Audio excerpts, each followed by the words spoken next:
All right. Shabbat shalom. Shabbat shalom. Shabbat shalom. We are back.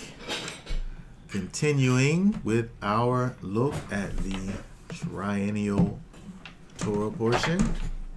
We are going through the Torah chapter by chapter, one chapter at a time. It's going to take us 3 years to get through it. At least. At least 3 years. Okay? So, we'll go ahead. We'll just get right in. Remember, go ahead and hit that subscriber button if you're not subscribed to the channel. Go hit that like button. Like that video. Share it to your friends all on your social medias and whatnot. We're going to go ahead and get into this. We're going to look at Genesis chapter 9 today. Chapter 9. Which is, and he blessed Noah. And he blessed Noah. All right, we're going to go ahead and read. We'll just go ahead and read the chapter all the way through. And then we'll go back and look at some of the key points we see over here in it. So let me go ahead and pull up the chapter here, put it up on the screen for us. All right, go ahead and read verse, starting with verse 1. Get it nice and loud. And it says, "And Elohim blessed Noah and his sons and said to them, Be fruitful and increase and fill the earth. And the fear of you and the dread of you is on every beast of the earth, on every bird of the heavens, on all that creeps on the ground, and on all the fish of the sea. Into your hand they have been given. Every creeping creature that lives is food for you. I have given you all, as I have gave the green plants. But do not eat flesh with its life, its blood, but only your blood. Your blood for your lives I require. For from the hand of every beast I require it, and from the hand of man, from the hand of every man's brother I require the life of man. Whoever sheds man's blood, by man his blood is shed. For in the image of Elohim has he made man. As for you, be fruitful and increase. Bring forth teemingly in the earth and increase in it. And Elohim spoke to Noah and to his sons with him, saying, And I establish my covenant with you and with your seed after you, and with every living being that is with you, of the birds, of the cattle, and of every beast of the earth with you, of all that go out of the ark, every beast of the earth. And I shall establish my covenant with you, and never again is all flesh cut off by waters of the flood, and never again is there a flood to destroy the earth. And Elohim said, This is the sign of the covenant which I make between me and you, and every living being that is with you for all generations to come. I shall set my rainbow in the cloud, and it shall be for the sign of the covenant between me and the earth. And it shall be when I bring a cloud over the earth, that the rainbow shall be seen in the cloud.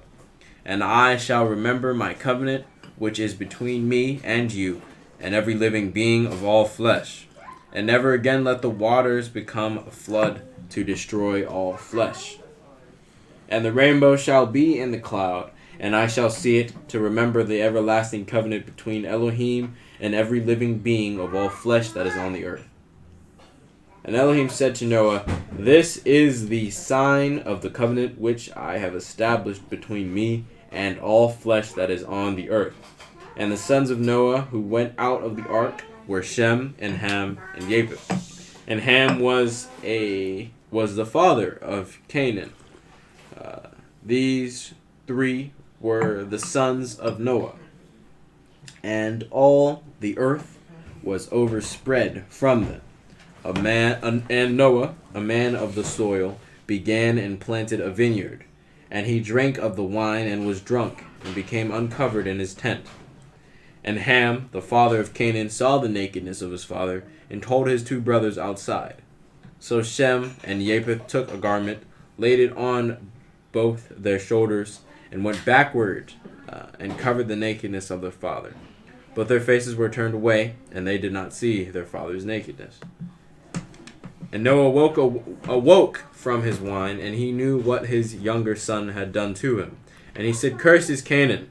Let him become a servant of servants to his brothers. And he said, Blessed be Yahweh, the Elohim of Shem, and let Canaan become his servant. Let Elohim enlarge Japheth, and let him dwell in the tents of Shem, and let Canaan become his servant. And Noah lived after the flood 350 years. So all the days of Noah were 950 years, and he died.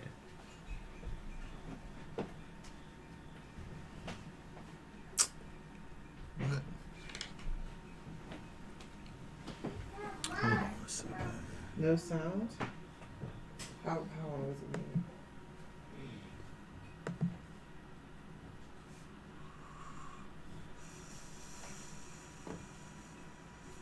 Mike.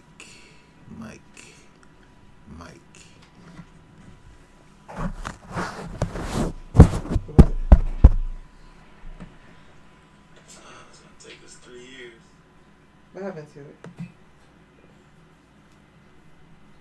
Oh, someone said they heard everything. Oh, okay. That was a. Okay, very good. All right, something must be going on with your audio there. Okay. All right, so let's go back. Let's go back up. Sorry about that you wasn't able to. All right, so let's go back over here and let's go back up to the top. Look at a couple of things here.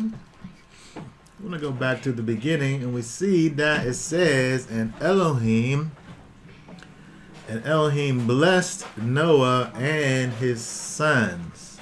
Mm-hmm. I think that let's just say this may or may not have some important effects on something that we see later on in the chapter that we'll come back to. But, we'll keep on going here. But looking at this, we see that Noah probably mostly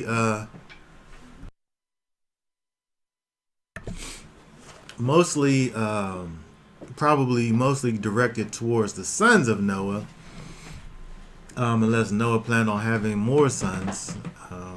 But the idea of being fruitful and increasing and filling the earth.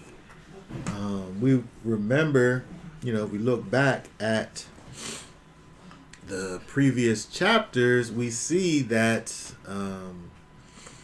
this blessing, this instruction was given to Adam and Hava.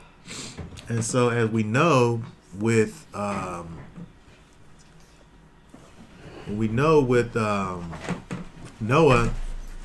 and the ark and his family and all, there was a reset that happened.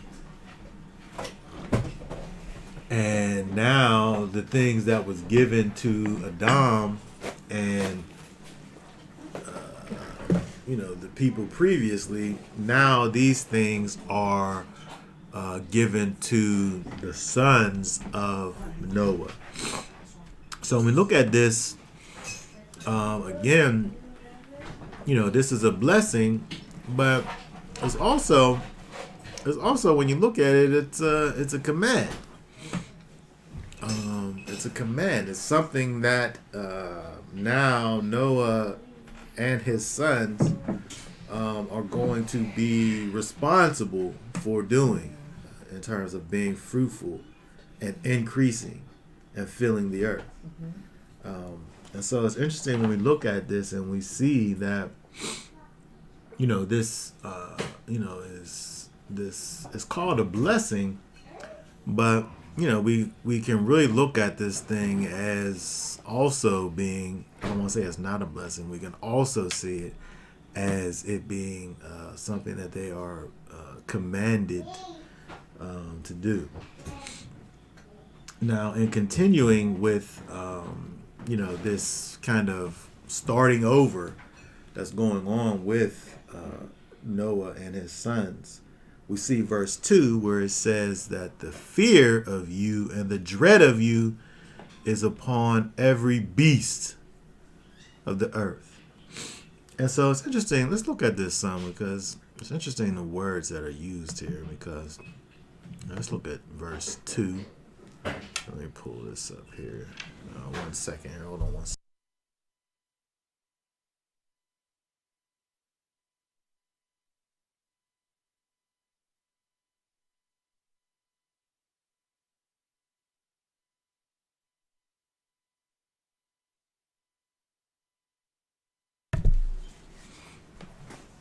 Let's look at this word here, and the fear.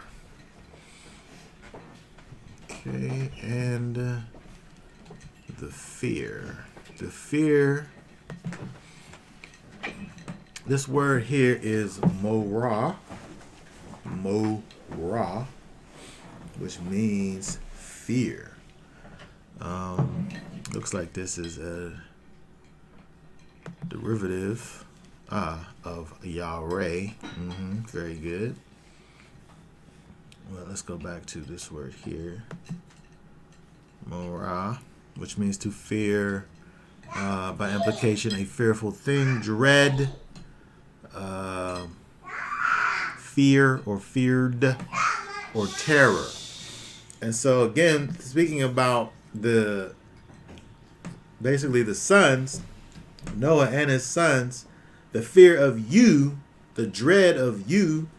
Dread, I guess they give us another word here, which crushed, afraid, broken, dismayed, dread, fear. They've given us two words here. There's similar in their definitions.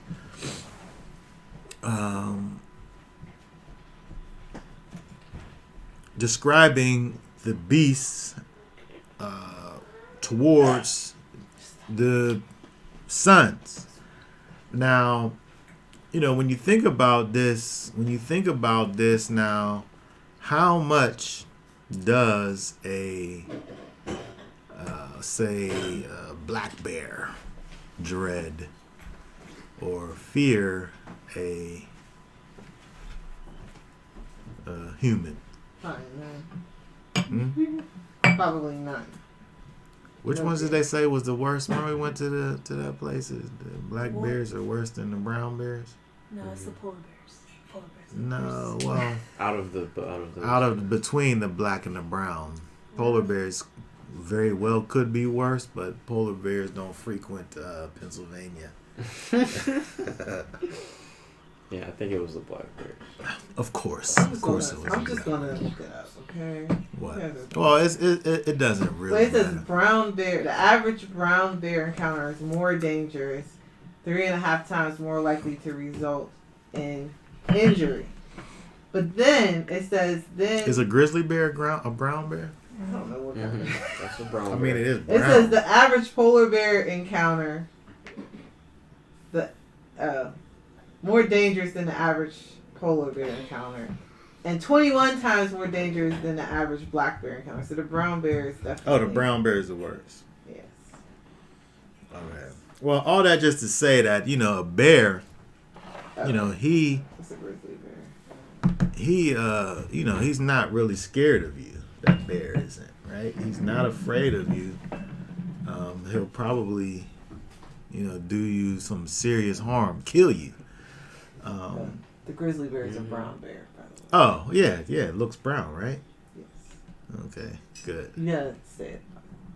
Oh, yes, the grizzly bear is, yes, a brown bear. Very good.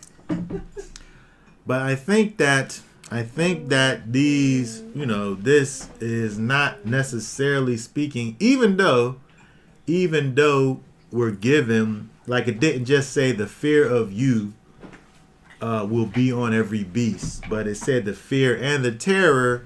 These are two different words that are basically the same. So it's kind of giving emphasis to the idea. Unless we say that, the reason why these big animals will destroy you is because of their fear of you. That's interesting. They're so scared of you that they'll just attack instead of running. I can only think like a human because that's what I am. If there's something that I'm afraid of, I'm gonna run. If there's something that I think that I have a chance of defeating, then I'll go ahead and roll the dice. Well, I guess that's not all the way true because I know that bears are very fast for short distances. So you can't outrun a bear. A human can't. So you just stand there then. I would try to scare it. They say if you try to make yourself big, then you could potentially scare them away unless they're really hungry. Then they'll just eat you. You didn't know that? You're supposed to make yourself big. To make noise. That's But I'm saying all that just to say that I think that the idea here is just going back to the original. This person says they say if it's brown, lay down. If it's black, fight back. If it's white, good night. You done. Who says that? Do they really say that? I feel like you made that up. But that's nice. That's like a That's a good way. what's the that's like Johnny Cochran right there. If it's brown, lay down. If it's black, fight back. It's white, good night. I think that the idea of the fear and the terror in every beast, I think the idea is a returning of the position of man over the beast. The Most High kind of reiterating, the original instructions that was given to man, as again part of this reset that's happening, that that man has the authority over the animal kingdom. We may not be able to physically overcome these animals, but I guess we're definitely able to outsmart animals. Somehow we get animals in cages and put them in zoos and things. Put them to sleep. Yes, we've come up with all of these crafty ways to rule over these animals. Because the Most High did say that we have dominion over these animals, really to do with them as we please. And this is a thing that the Most High put in place, even though from a physical standpoint, there's many animals that can out physical you, right? But I don't know of any animals that can outsmart you, right? Well, I guess I have to kind of take that back, because when you think about the way that some of these animals hunt and the way they kind of, the sneakiness, there's a bit of craftiness involved in the way that animals kind of operate. But I don't want to go off on a tangent. But the point here is that that man is given rule and dominion over the animals, right? Most of the animals, we could probably say, are afraid, literally afraid of humans. Yeah. But the rest, the Most High, when you think about it, when you think about the idea of positions, where you stand in terms of order of things. The one who's the boss isn't always the smartest one. Right? He's just the boss. Right? He's not always the most physically dominant. Right? He's just the boss. It's just how it is, right? It's just the order of things. In a family situation, there's many times when you have, a wife. She might be the breadwinner, and the husband, he might just have like a lowly job, right? Where he's just kind of, barely making it. Mm-hmm. But saying that doesn't change the roles and positions that the Most High created, right? If the Most High gives a particular order, one's physicalness, one's physical capabilities don't cause for that person to be in a different position than what the Most High said that they're in. When you think about these modern times that we live in, I think that kind of is one of the adversities for functionality in a family, is where if you have the man who's, I don't know, maybe he's a felon, maybe he was never able to get his occupational situation where it needs to be at, but he marries someone who's she's very successful.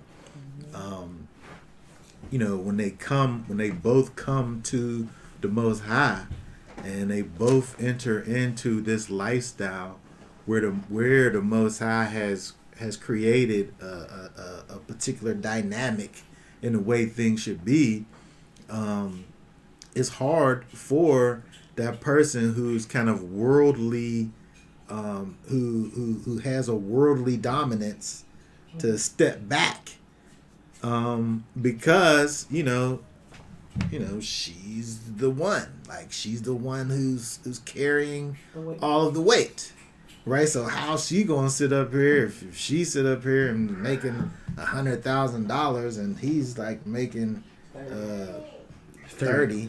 How much does minimum wage get you? Does that get you 30? Might not get you 30. Well, he's making 30. Let's just say that, and then he gonna sit up here and tell her what she supposed to do with her money, quote unquote. Oh, I'm doing that, but you can't see it. I gotta use this hand, quote unquote. It becomes an issue. However, as we see over here, this is a perfect example. As we see over here, the fact that these animals are able to exhibit physical dominance over a human, that don't mean what the Most High said in regards to the order of things is not true. He said that you will have dominion over these animals. And so we have to be able to look at the Most High's thoughts about things and pattern our situations after the order that the Most High establishes.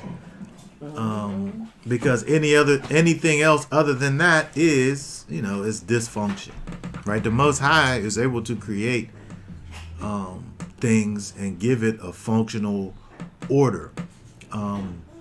We come up with our own criterias about things and think that, in our own logical, quote unquote, things, and money. Yeah, it's a huge thing, and but we have to be able to understand that, you making more money doesn't a woman making more money than a man doesn't cause her to be a man. In terms of in the terms of a functional relationship. I just thought about that. Okay, so what does this say here? The animals having any rule over mankind is a testament to the fall of man, with the restoration of mankind through Yahushua. Eventually the animals of the world will be back in order. Oh yes, that's an interesting fact. Because when you think about the prophecies, as it relates to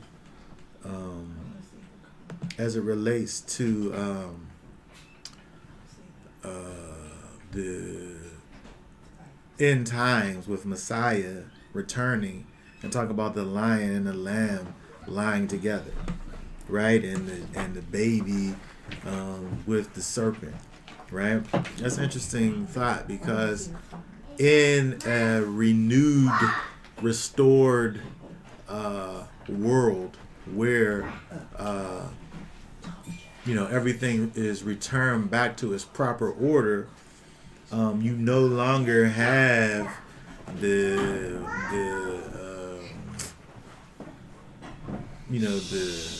clashing of the different species against one another, whether it be man and beast or beast between beasts. Yeah, very good. Okay, let's keep on going here. So let's look at verse 3.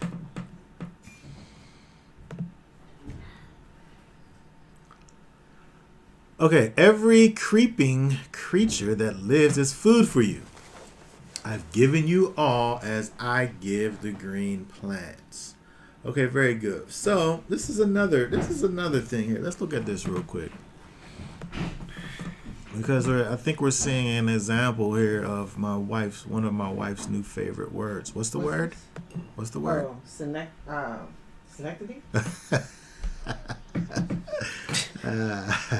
Yes. Okay, don't. Yes. Okay. Synecdoche. Synecdoche. Key. Yes, very good. Or Synodochi as the uneducated. As the uneducated likes to say. Hey, grab me one of these, please.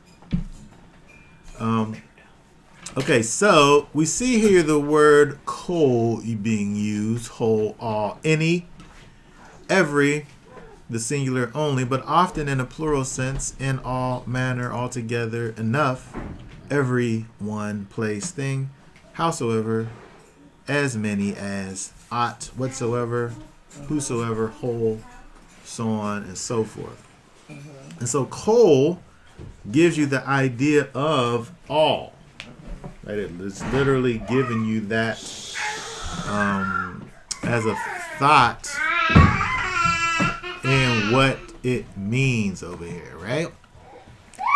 But when we think about this idea of kol, every creeping creature that lives is food for you, is it saying that you could eat every creeping thing that lives? Is that what it's saying? Like before the commandments, let's say, there was, you could eat whatever. You could just eat pork, or you could eat vultures or rabbits. We eat rabbits?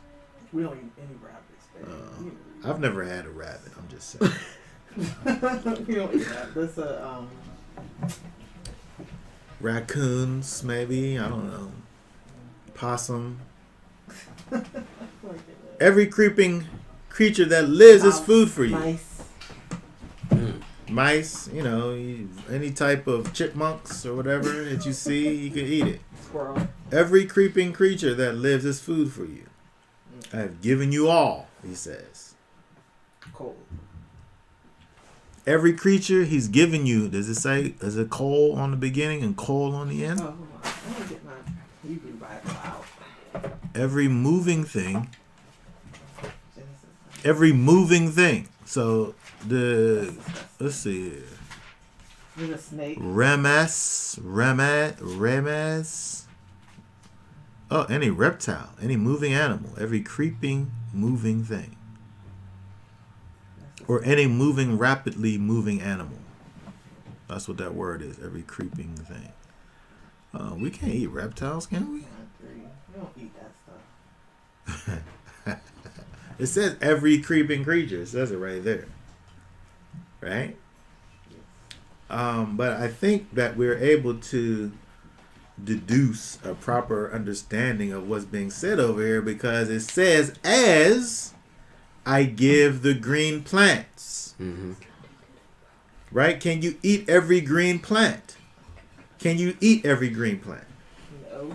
Would you eat some poison ivy? I wouldn't on purpose. I might accidentally, knowing me, I might accidentally eat it. Right? But there's green plants that you wouldn't eat. Right? That are poisonous for you. That will kill you if you ate it. Right? And so if we're able to eat every creeping thing as we eat, as he has given the green plants, we're able to understand what the every creeping creature is based on how he's connecting it with every green plant. Every green plant that we eat, that's good for us for food, we eat it. And so likewise, every creeping creature that's good for food for us, we'll eat that. We already know that, at this time, there's a distinction between clean and unclean animals. Mm-hmm.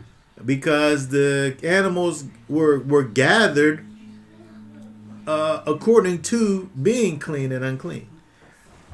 There was more clean animals gathered because, for sacrificial purposes. We already understood the idea of sacrificing animals to the Most High at this point. Okay? And so we already know that there was a distinction between clean and unclean at this time. And so if somebody makes the statement, every creeping creature is food for you, it's not going to cause me to go outside of what the Most High has already at this point for Noah. I'm not going to go outside of the understanding of these clean and unclean things. Right? The precedent has already been established in terms of what is appropriate for food. So whatever it is that the Most High would accept as an offering to him would most likely be what would be acceptable for eating, not every thing.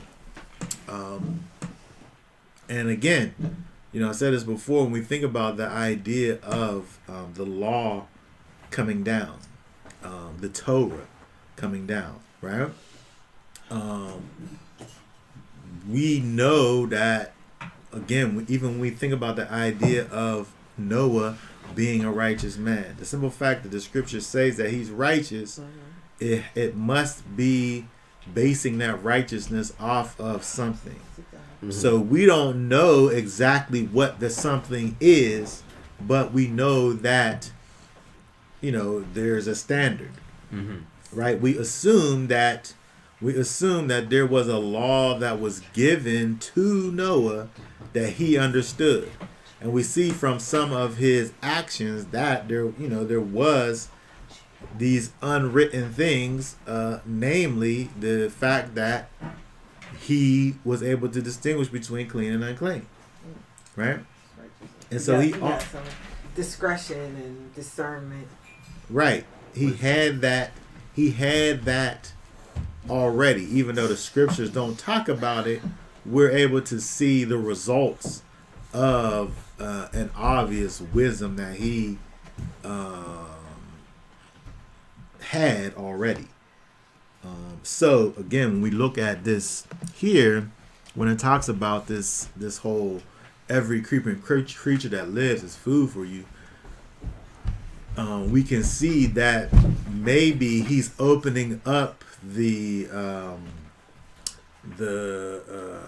permissions, the capabilities of man to become a meat eater at this time.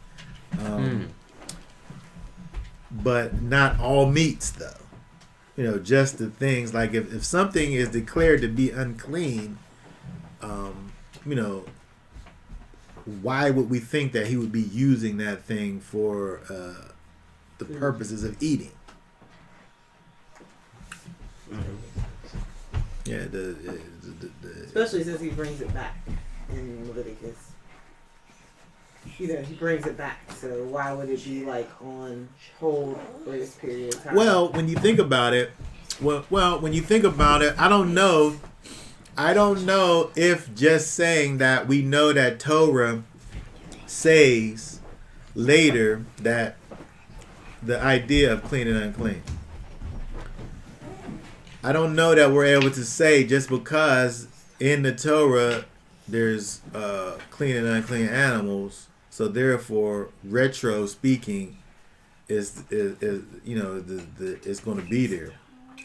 I think that and we see that with the whole idea of Israel or Jacob marrying two sisters, right? Before Torah came, you was able to have two sisters, but after Torah came, you wasn't. And so I think that we can't look at the Torah and say, well, it was good in the Torah, so it must have been good or bad, before the Torah. I'm saying that based on these pre-Torah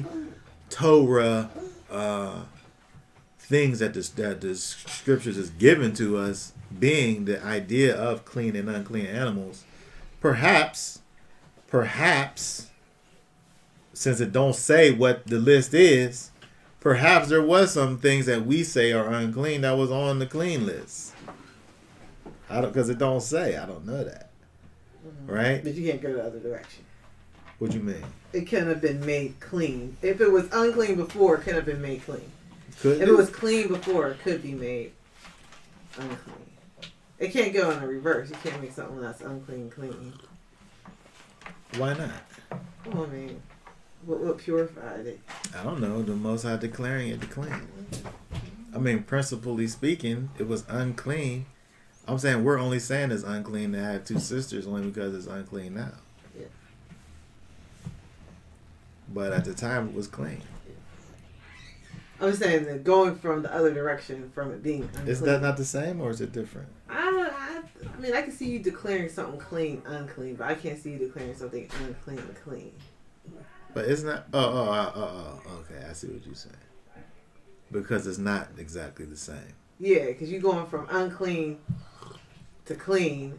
I don't see the precedent on that. Yeah. Well, the point is that we have to be able to look at what we're given, and the only thing that we're given is that there is a differentiation between clean and unclean, but we don't know the specifics of what that is. Mm-hmm. So all I'm saying here in regards to chapter 9 and verse 3 is that every creeping creature only includes You cracking me up.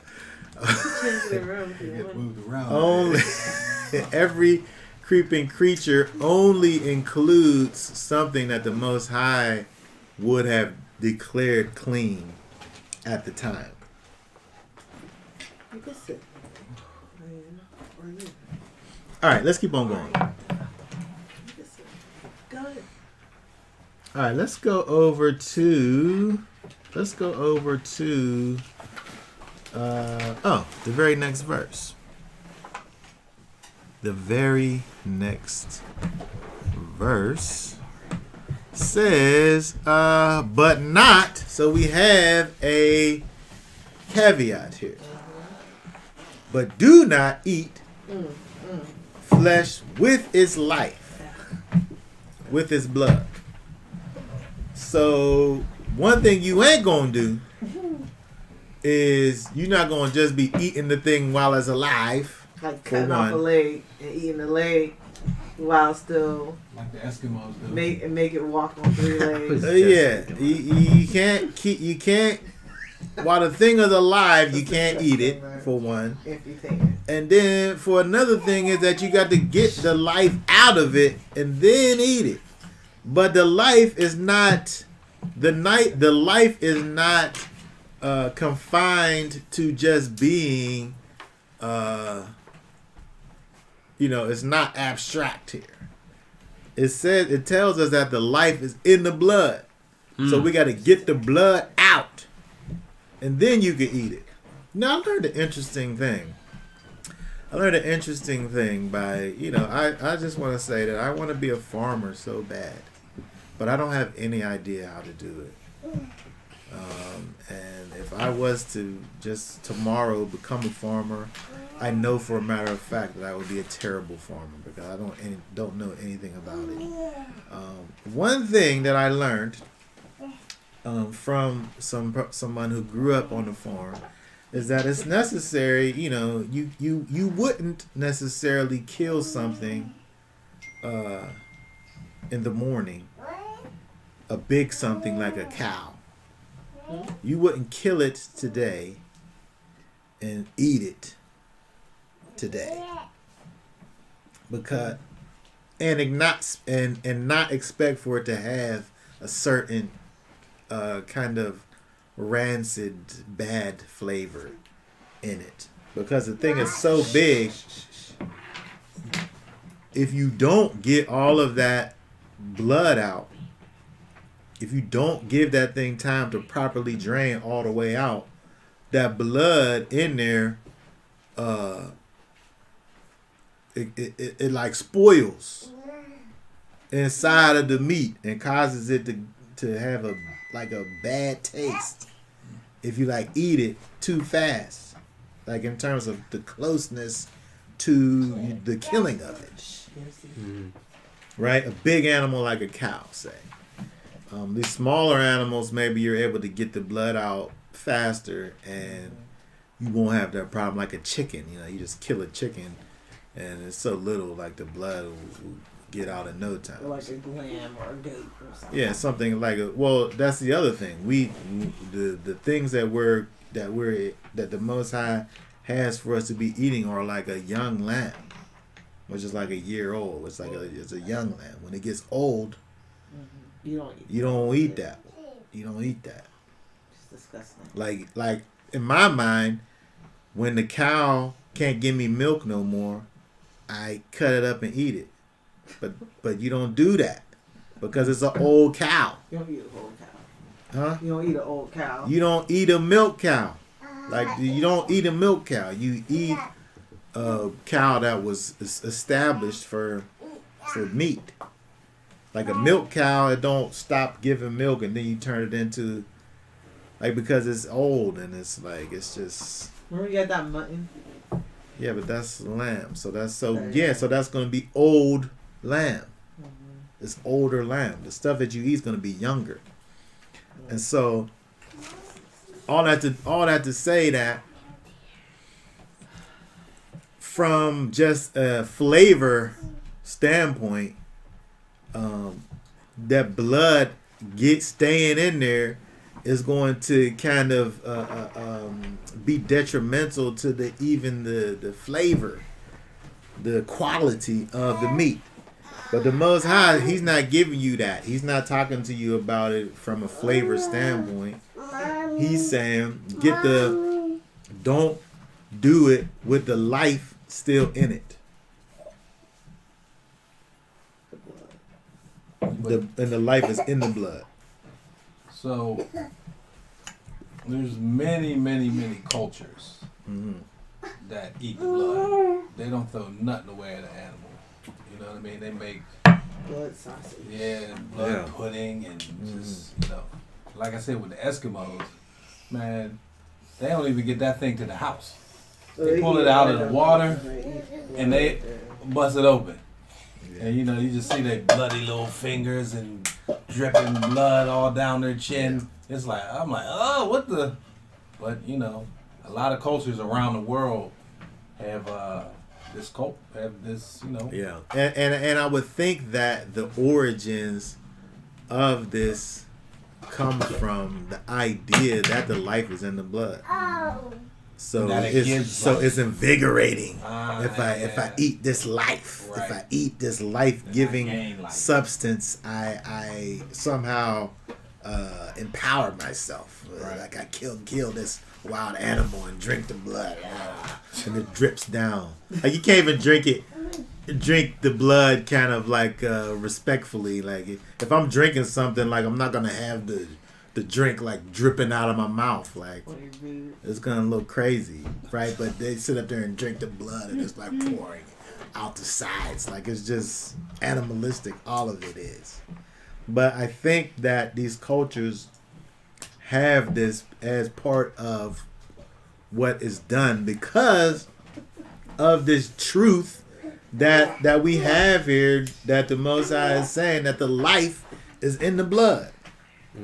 Like it's like you're implanting life into you. Like if you're like these people who kind of venerate animals. If I want to be a strong warrior, I'll kill this lion and drink the lion's blood, and it'll give me power in battle or something.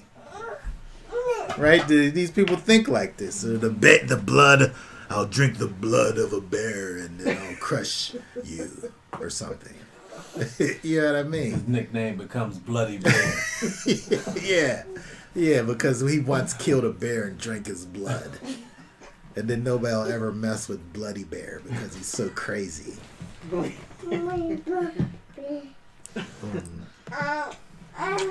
What's this say? In a movie I watched, the Chinese gave their dying elders a bowl of their blood to try and restore life. Like, it sounds disgusting, but it's kind of logical though. It's illegal. The Most High has deemed this an illegal practice, but based on the Most High's logic as life being in the blood, of course, you're dying. Here, let me put some life in you. Maybe it'll give you some extra moments. But, it just gives credence to the fact that, people just, they obviously don't live their lives according to the commands of the Most High. Yeah. Right? Because he's saying, do not. You can eat all of the foods. You can eat all of the foods, but don't eat. Don't eat the blood. Mm-hmm. What about transfusions? Witness don't do it. That's an interesting thought. Transfusions.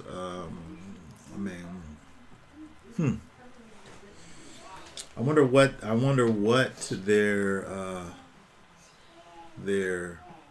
the people who don't do it, like from a biblical standpoint, transfusions. What is the basis behind it? Is it this?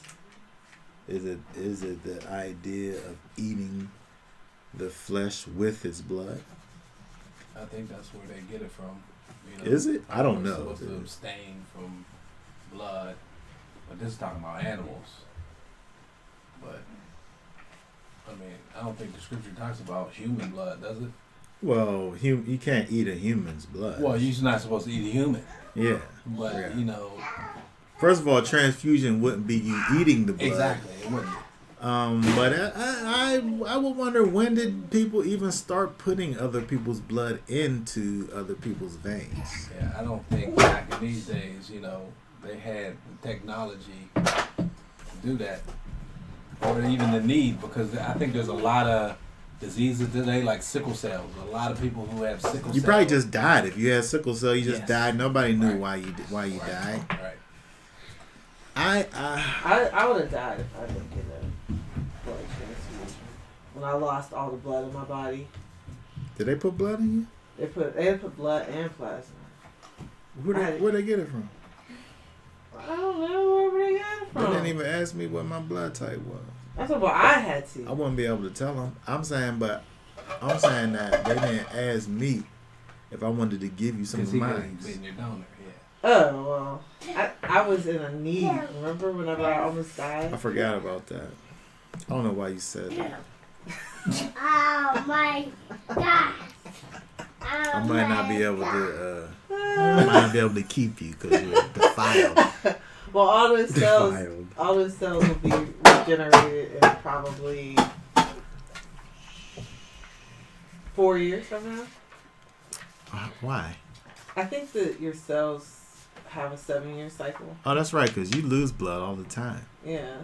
Interesting. I still have a little bit of that blood in my system. Do you? Yeah, I should, I think. Wow. We need to have some. I feel like you're making this up as you go. We need, you know, we need someone who's into anatomy. I guess Israel knows about all this anatomy stuff. Oh yeah, it is. She's a RN. nurse. Yeah, she knows. all But we about need this. a zoologist at the table. Yeah. I think that I feel like this is definitely speaking about eating. Mm-hmm. However, Yes. the way that you put things into your body when this is being written is by eating it. Nobody was injecting things into their body, I don't think, at this time. Can it go outside of eating and just think about it as putting these things into your body? Maybe it could, but I don't know that. I don't know. But at the time, the way you put something in your body was only by eating. Wow. Was only by in your mouth. Mm-hmm. I mean, and you know, we know now that it goes different places. If I eat something, it don't go directly to my bloodstream, even though it does get there, but it's not directly. I feel like it's a complicated question that the scriptures don't necessarily explicitly give us the answer to.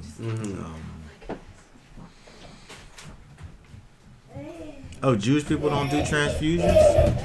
I don't know. I don't know. I don't have the answer. I don't know that. I don't know either. I never heard it. I lost all the blood in my body. I couldn't even all hold the my blood? head up. All the blood in your body. You know. Well, that's called being dead, right? You bleed out, right, when that happens. I literally didn't have that much blood in my body. Redacted. Yeah.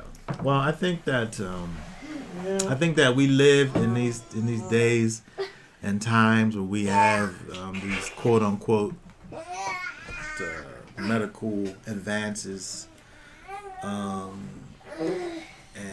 you know, we go to the hospital and you know they fix us quote unquote, and It is quote unquote. and we go home. Like, and Yeah. if they're not able to do it, then we stay there and they put us in the ground. They put us in ICU. Then they take us to the morgue. I don't know if that's the same thing. I hope that it isn't. But if it is the same thing, I pray that the Most High forgive Tirsa for That's all you can do. I don't know. I don't have the answers. As of right now, the Bible doesn't say you can't get blood transfusions. Right, because it's not not in there. Right. Yeah. So, And so the only thing we could say is say that when it says don't eat the blood, that we expand eating to putting it in your body. right. Which I don't know. Let's see what the word says over here. It says don't eat the flesh with its blood. So eating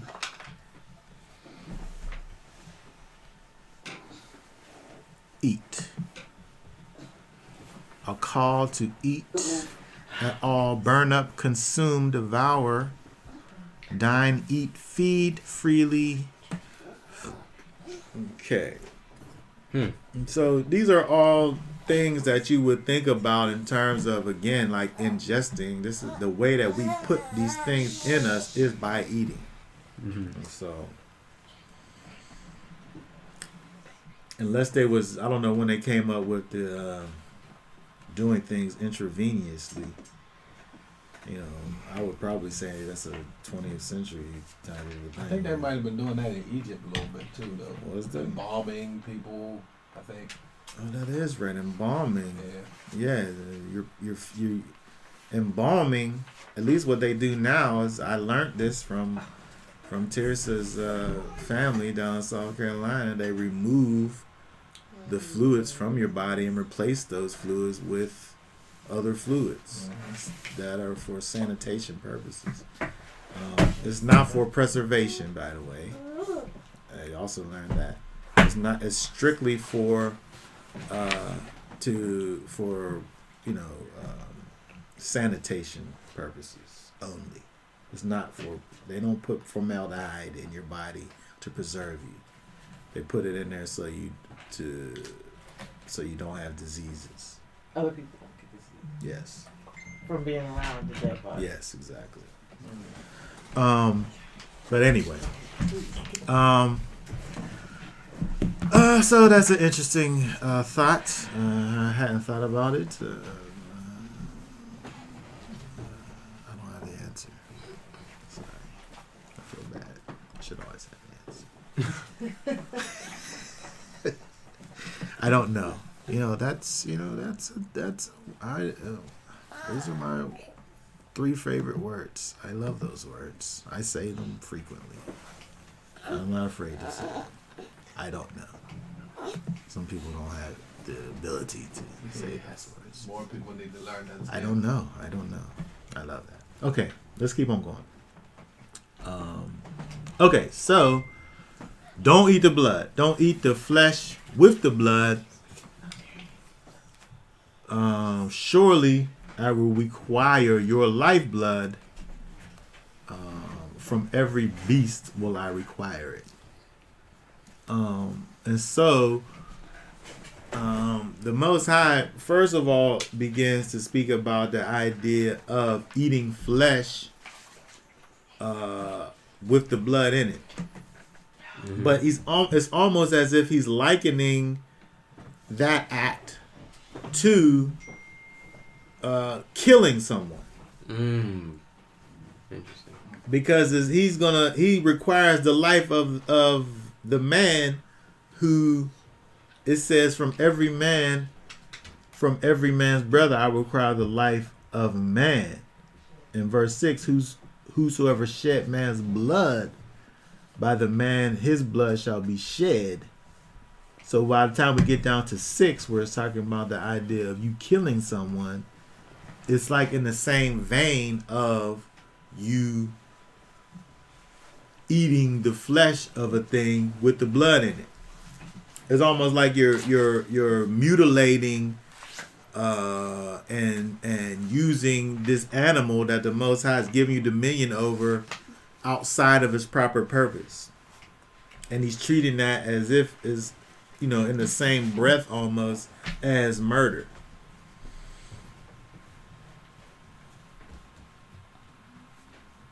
You had these people who, if you if you come up on something that died of itself, and you take a part of that meat off that you want. I think that's probably people do that. Like, oh, this thing just got killed on the side of the road. I'll go ahead and get the tender part off and use that. I hear people talking about stuff like that. It's disgusting. But I'm just saying that the proximity that the Most High is giving you this in terms of murder and not properly butchering this animal, it's almost like he's likening these things to one another, which is interesting. So what we're seeing here is the Most High, yes, giving man dominion over the animal kingdom, but at the same time he's giving man parameters to stay within as he's working over these animals. So it's not as he's just not just saying do whatever you want. These animals are yours to just do with whatever you want, right? He's given us boundaries and parameters to stay within, some seen, some unseen. Unseen at this point for us anyway, we don't know which animals are included. We assume that they're clean and not unclean, but what we do see is the fact that he's saying, don't be like these people who are out here partaking of the blood, because these things obviously are, when you think about it, it's got to be some type of paganistic motivation behind it, right? You trying to invigorate yourself with the life of this animal. Yeah. Okay, so let's continue.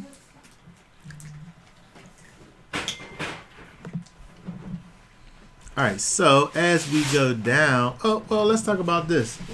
When in verse 6 it talks about shedding of man's blood,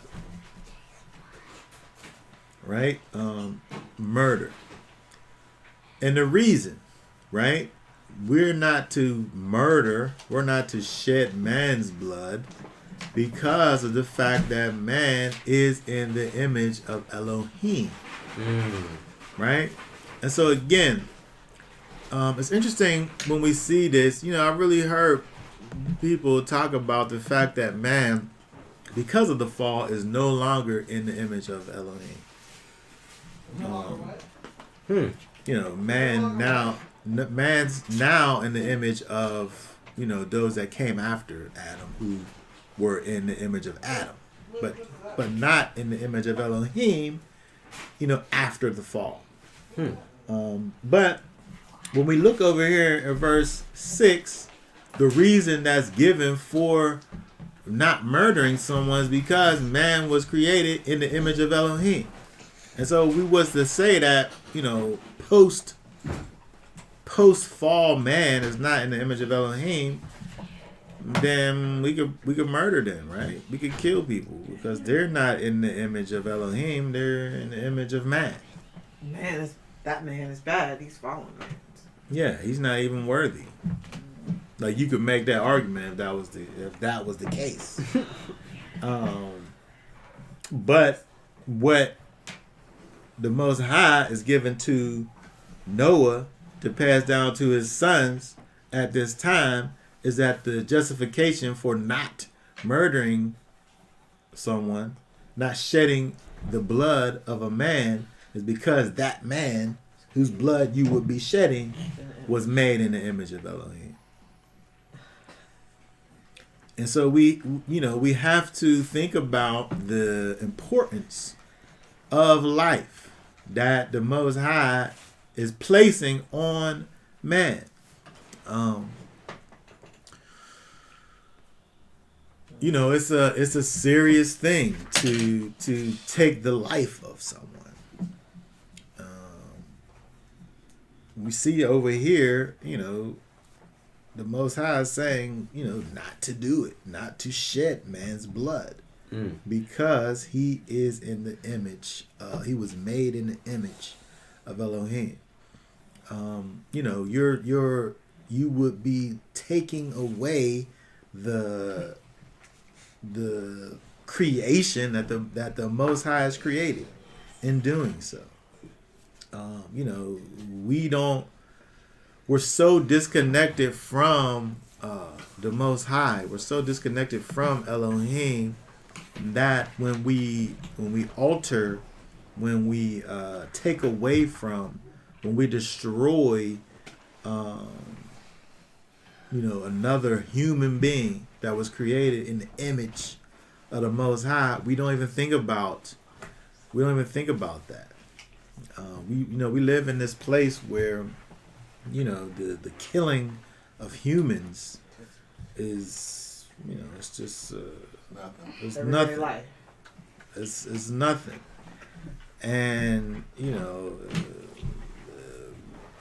I would say that the main reason that people are able to even bring themselves to the point of being able to do such a thing is just a total, I don't want to say disregard, but a total,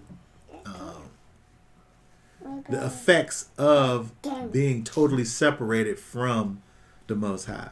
I feel like disregard is something like, I know he's there, but I don't really care. But I don't even think that the idea of the Most High is even in the equation in order to disregard it. Like, I disregard something that I know is there, but I don't really give it any credence. I don't even think about it in that way. Like the thoughts of like these people who want to be politically correct, I disregard their thoughts. I know that their thoughts are there, but I disregard them. But so you won't put he and him after your name. No, I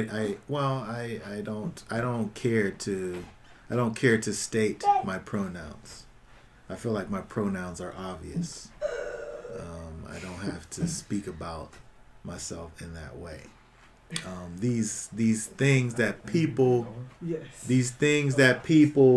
come up with, I disregard their thoughts and ideas. But I know that their thoughts and ideas exist, but I disregard them. But I'm saying that these people, for the most part, they just have no thoughts of the fact that there is a creator in the first place. So that's why I'm saying that it's not them disregarding. It's just them just not even having the idea of the Most High at all in their minds at all. It's just self. Like you don't even, or you're unconscious. You're not conscious of eternity or spiritual things whatsoever.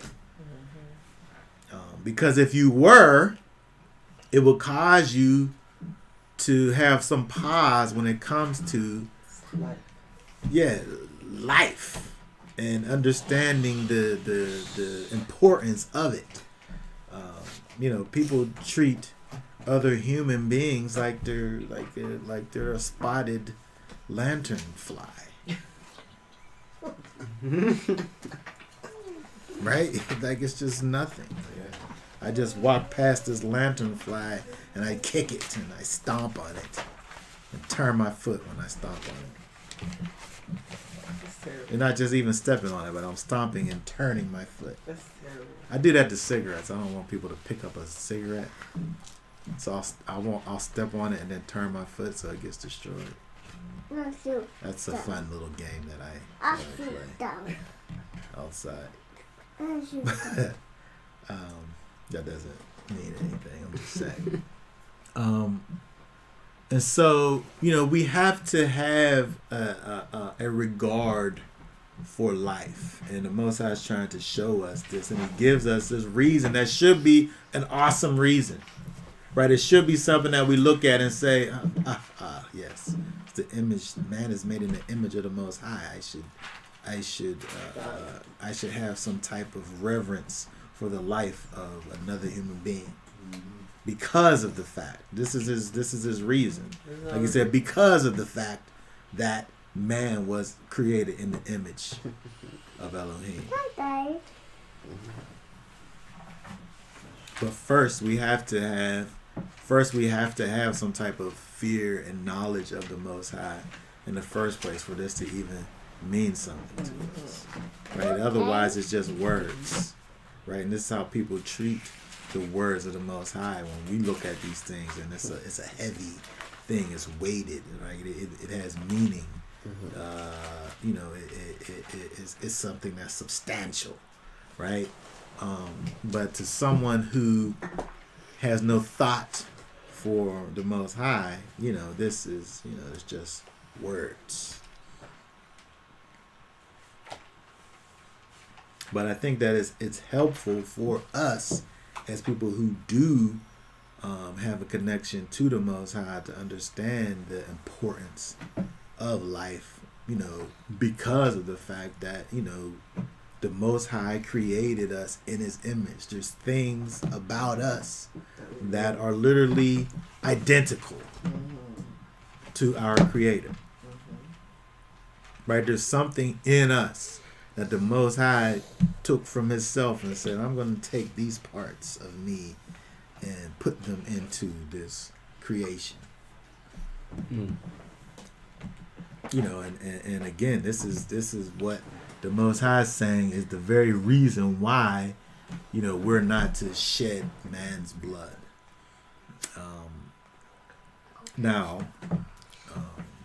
Again, just like when we looked at this, a few verses up, talked about every moving thing, or we talk about every green plant. Every green plant, right? Sometimes it becomes necessary for man to, in fact, shed another man's blood. But even still, it's not a light thing. It's not like a thing that's just a passing. Oh yeah, I just had to snuff this dude out the other day. Yeah, I mean, it's not like a light thing. Like there's times and situations where these things become something that are inescapable. But it's still a heavy thing. I mean, even like you look at David, he couldn't build the temple. He couldn't build all the temple. Had too much blood on his hands. it. Just wasn't able. Right, that was a real problem, and he was the apple of the Most High's eye. Right, he was his favorite guy, David. But because of his life, he wasn't able to be the one. These things matter. All right, let's keep on going. Let's see here. Okay, so he doubles down on the being fruitful and multiplying over in verse 7. And then it goes into from 8 through 17 this covenant that is made with Noah in regards to destroying the earth, or him not destroying the earth again. The covenant, in which the sign of the covenant is the rainbow, right? He put this rainbow in the sky. It rains, and then we know from a scientific standpoint kind of the residue of the rain, the moistness in the air as the light hits it like a prism. You're able to see like the different colors through the mistiness, the wetness, the water in the air, and we see a rainbow there, right? You're able to understand from a scientific standpoint how this thing happens. But I think that even in this thing not like being a miraculous thing, it's interesting that the way that you see it still is when the water ceases. And that's the whole point. The water is not going to just keep on coming like it did with the flood. And so when the water ceases, like when the rain stops, you're able to see that the Most High is going to stop the rain. And that's the whole thing. It don't have to be like this miraculous, like, why is there a rainbow? Like, it's like we're able to scientifically understand a rainbow. Like it's water and light kind of refracting off of it. The sun coming down. Right? But the fact of the matter is still that you see it when the rain stops. And that's the whole point. He's not going to let it keep on raining. He's going to stop the rain. And so it's interesting that, we have this thing that the Most High has, it's a shame that we have, now we should be able to look at a rainbow and it just be like, I'm saying even the image of a rainbow. Yeah, but when you see it on flags and letterheads, it probably means something wicked. Exactly. But this is what I'm getting at. It's like you take this thing that the Most High created and said was going to be the sign of this covenant. The sign of the covenant is this rainbow. And so how do you somehow connect this to one of the most abominable things that man could even do? These people these people are just so wicked. Because now it's to the point where if I see this, I don't think about the Most High and his goodness. I don't think about the promise that the Most High made when he said, I will never destroy the earth with water like I did at this time again. When I see it, I think about wickedness. Dancing in the streets. I just think about just utter debauchery. That's exactly what I was gonna say. Debauchery. That's what I think about. And it really is a shame that these people have really hijacked something that, again, that the Most High said. He tells us that this is a sign. This is a sign of the covenant.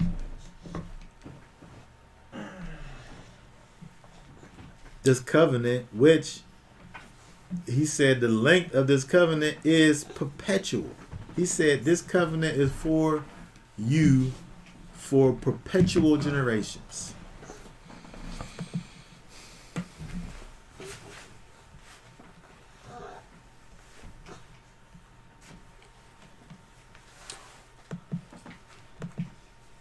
Verse 12 says, for all generations, with you for perpetual, what is that? Olam. Olam. Perpetual, forever generations.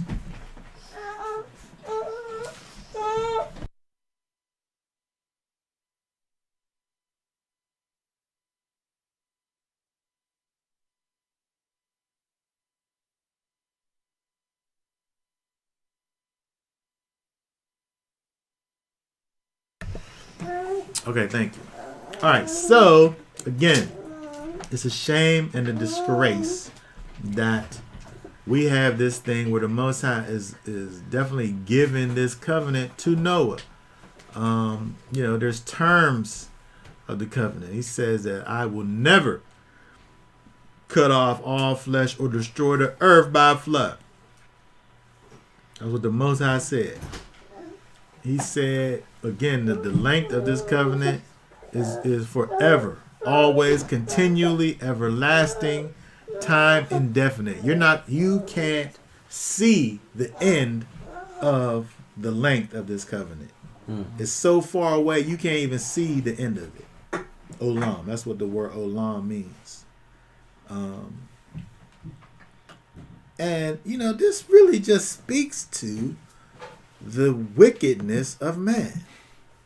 The more I think about the word olam and the connection that the Most High is putting on this sign of this covenant, the more I think about the wickedness of this people, because they literally are trying to take away the fact that the Most High said that this thing is going to always be a sign of this covenant, and the wicked evil man has said no, it's not going to be that.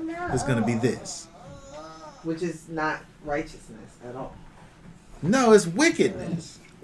It's total wickedness. But when you think about the deepness of this wickedness, it's really just these people sitting up here trying to make the Most High's word be a lie. These people are possessed. They're possessed. Yeah. Yes. And their rebellion they're rebelling under their possession. And that's it's a satanic. It's all a satanic movement, because I don't know how in the world, out of all the things you could do and all the symbols and signs you could do, you got to use the stuff from the Bible. Yeah. And pervert it. And pervert it. So it's definitely an assault by the wicked. Yeah. And the wicked one. It's not even a passive thing. It's not like a passive thing. Oh, they just happen to take the rainbow. Mm-hmm. Like, it's a literal assault on the promises of the Most High, where he said this thing is perpetual, and you really put a stop to his covenant. Right. You put a stop to the way that his covenant is thought of by hijacking the symbol and using it for your own thing. Right.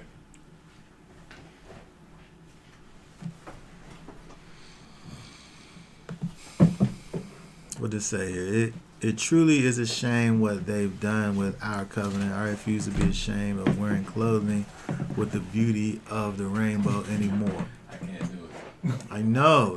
It's so this place that we live in is so perverted. It's so perverted that it's taking things that were made for good, and the perception that is causing people to have, like, if I go outside right now with a shirt with a rainbow on it, people are going to just think perversion. They're not going to think about the Most High. They're going to think about perversion. And what's the scripture say? It says to flee at the appearance. The things of the Most High become the appearance of evil at this point. Yeah. Like, it's so crazy, this place that we live in. Yeah. Like, it's so crazy. You could probably go to like another country and wear it, but like in America, oh no. You can go to like Africa and stuff. They ain't going. That's a beautiful rainbow. They're going to be. Yeah, like, it may not have the same connotation. It's not going to have the same connotation. But right here, right now, if I walk out the house right now with a rainbow on it, they're going. Hey. The rumors is going to start. Oh hey. I'm gonna be like, huh? They're gonna be like, hey. I'm gonna be like, huh? It's crazy. It's crazy. This place that we live in. It's getting crazier. It's just getting worse and worse. Right. I mean, but the problem is it's the Most High. He gonna stay true to his word. He's not gonna destroy this place with water. But he's still gonna destroy this place. And that's the unfortunate truth that people are going to have to understand, is that the Most High's word is in fact true, and whether you believe in truth don't alter truth. You don't have to believe in those things which are true, but it don't make that thing any less true. Yep. And that's a harsh reality that really has to be dealt with.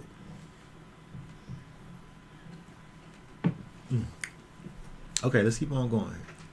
Let's look down at verse 20. It's up here. Read again for us verse 20. 20 says, and Noah, a man of the soil, began and planted a vineyard. Oh, my fault. And 21. And he drank of the wine and was drunk and became uncovered in his tent. Okay, so we look over here at these two verses here. Noah, as he exited the ark and he began to live his life, he planted his vineyard.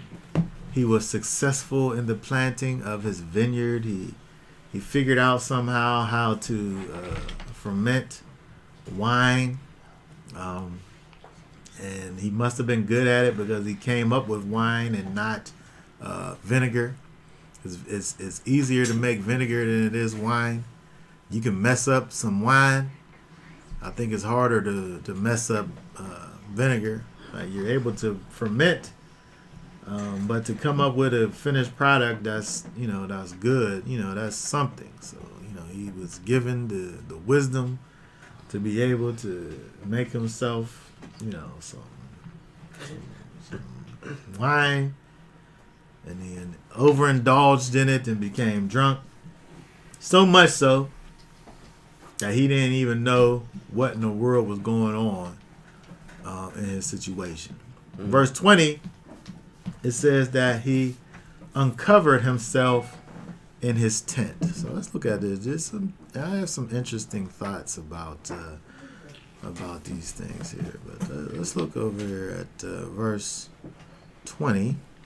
Verse 21, where it says he became uncovered in his tent.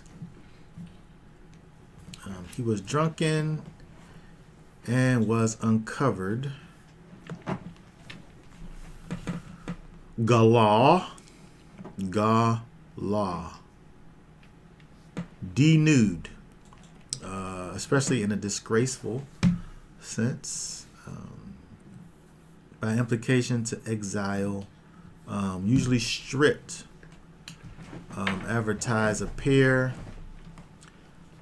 These are interesting words when you look at this, because the first thing that it says is to denude.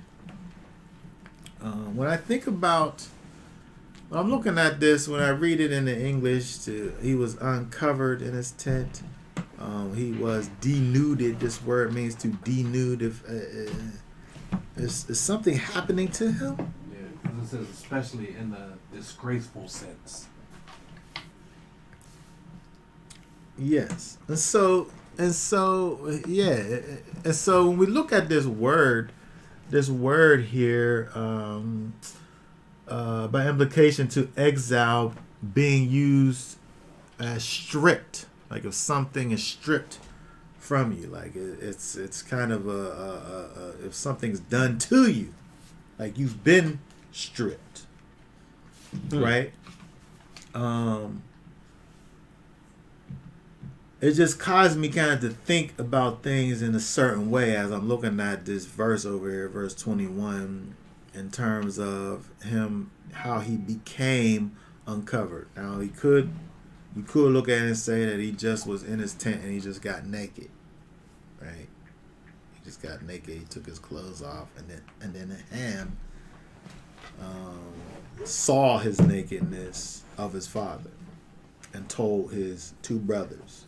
I feel like as we're going down, one thought comes into mind, but when you get down to the bottom, for me, it kind of switches to another thought. I'm saying that because you look at 21.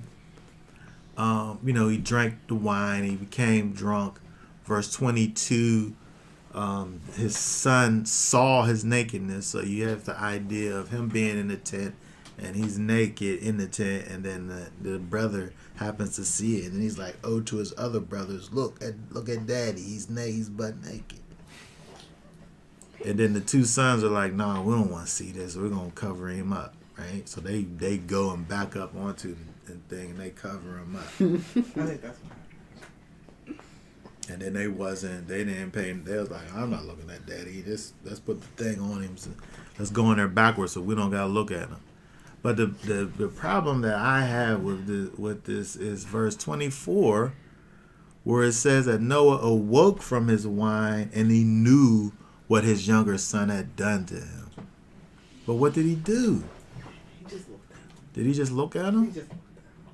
How did he? What do you mean? Like, how do you wake up and just be like, "Oh, somebody looked at me"? Because he woke up with clothes on him, right? He woke up with clothes on him. So, I mean, I'm just saying, I I think he just had discernment. I live my life, and I've overindulged in alcohol before, and I've gotten to the place of not having any idea what happened, what I did. I had people tell me what I did, and I had no recollection of it, none whatsoever. And you drink enough wine, you don't know what you're doing. You don't know what's going on. If you drink too much, like he obviously did, where he woke up, like, how did I get like this? But he was covered though. So my problem with this is that, what could he have known had happened by just waking up and seeing himself covered? Because that's normal, right? To be covered. There was a note that was what? Huh? There was a note. A note. I don't like the other thing. I don't like it either. I don't like it either, but I don't like it either. I don't like it either. But when we look at certain things, when we look at let's look at Exodus 20 and 26. This word nakedness, erva, which means expressing nakedness. 26. Hold on. Exodus 20.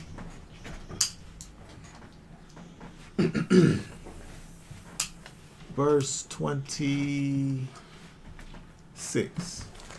It says, "Nor do you go up by steps to my slaughter place, lest your nakedness be exposed on it." Okay, very good. So when we look at 26, it's giving you this word erva in the idea of your nakedness being exposed, as if somebody's seeing, or the word it used, it says discovered here. Discovered. Oh, it's the same word. The law. Okay, so it's the same word. So we can have this word to mean a discovering, where it's only because this is saying if you're walking up the steps, somebody could look up your clothes and see you. Right? So this kind of is the same context of potentially the son going by the door and looking in and seeing. So this is an example where it's just only about, but at the same time, it's like if I walk up the stairs and I have on like a skirt and somebody sees up my skirt, like how would I know that unless I saw them looking up? Like time wouldn't go by, and then I would be like, I know someone's looked up my clothes, as opposed to like something happening to me, and like there being like effects of something that happened. But it's interesting that these two words are used together, right? All All right, let's keep on. Let's look at some other instances where these words are used.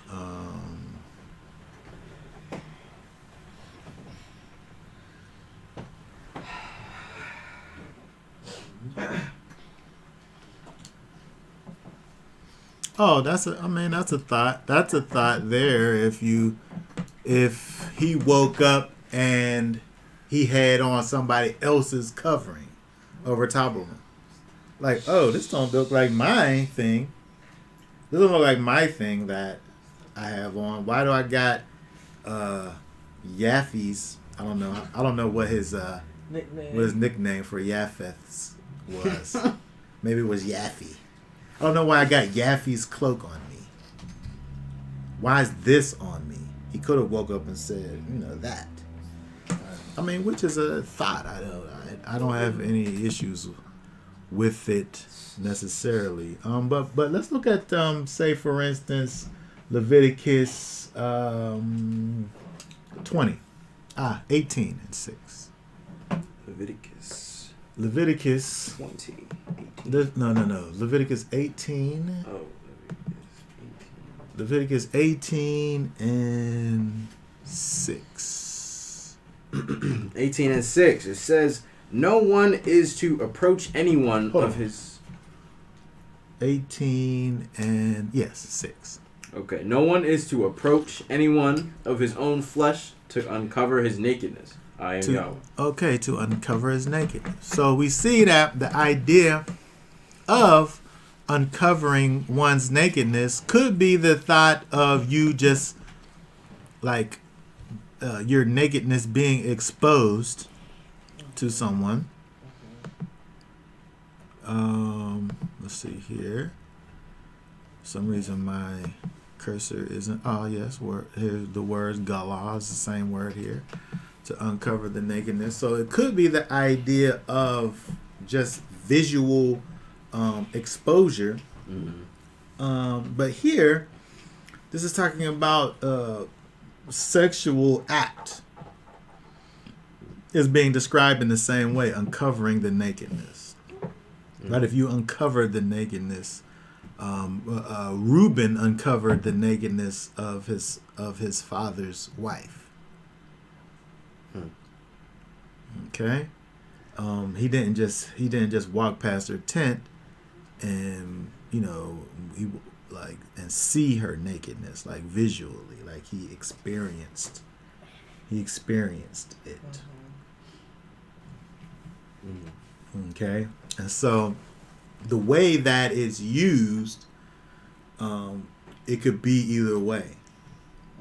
When we look at it, could be the idea of simply seeing. He simply saw. We could look at him just simply seeing his father naked and wanted to kind of make a show of it, and to his siblings, look at daddy, he's drunk and naked in there. Or it could be this Leviticus uncovering thing. Yeah, I mean, if you think back, Most High created he and her naked. Right. And they didn't know nothing about being naked or nothing. They weren't ashamed. There was no shame to it. You know what I mean? But then once they got the knowledge of good and evil, then they became like, oh, well, what? We're naked. Mm-hmm. And the Most High is like, who told you were naked? Yeah.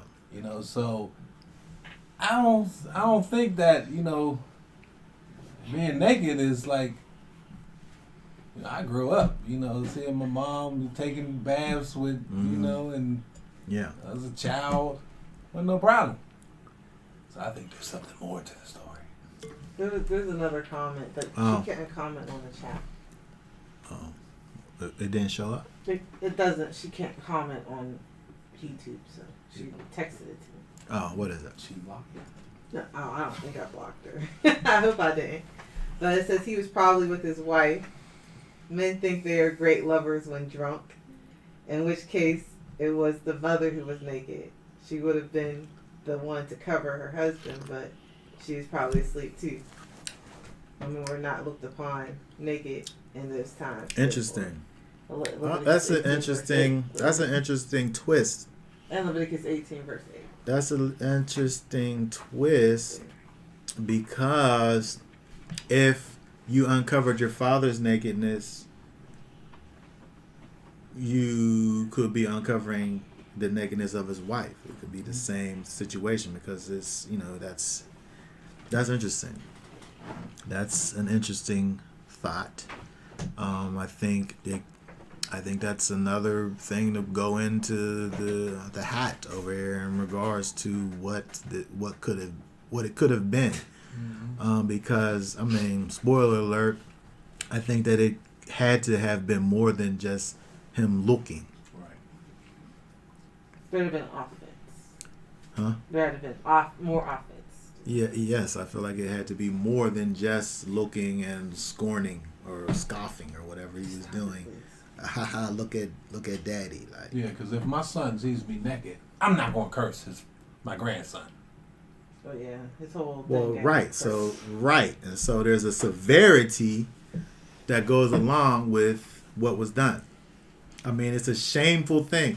So let's continue. You're getting us closer to where we're going, but let's look at, say, for instance, Isaiah 20. Isaiah 20 and 4. Isaiah 20 and read 3 and 4. Isaiah 3, it says, "And Yahweh said, as my servant Yeshayahu, as has walked naked and barefoot 3 years, for a sign and wonder against Mitzrayim and Cush, so does the sovereign of Asher lead away the captives of Mitzrayim and the exiles of Cush, young and old, naked and barefoot, with their buttocks uncovered. The shame of Mitzrayim." Okay, so here, it's speaking about the shame of Mizraim, the shame of these nations, right? It wasn't that they was their buttocks wasn't literally uncovered, right? It's talking about a shame being upon them, right? And that's the way in which that they described it. And so you could look at the idea of the uncovering of the nakedness as some type of shameful thing being exposed. And this is an example over here. Also, we look at 47 and 3. 47, Yeshayahu 47 and 3. 47:3. That says, "Let your nakedness be uncovered, let your shame also be exposed. I take vengeance and meet no man." Okay, so if I was speaking about your wicked deeds, I was speaking to you about your specifics about things that you were doing and exposing some ills that you were taking part in, I would be exposing your nakedness. I would be uncovering your nakedness, right? And so it would be me bringing light to something and exposing your shame, right? But I think that when we look at the penalty, the consequences that come,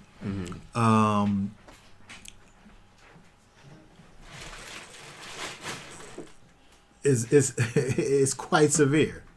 It is quite severe, and the penalty is given not even to the man, but his seed.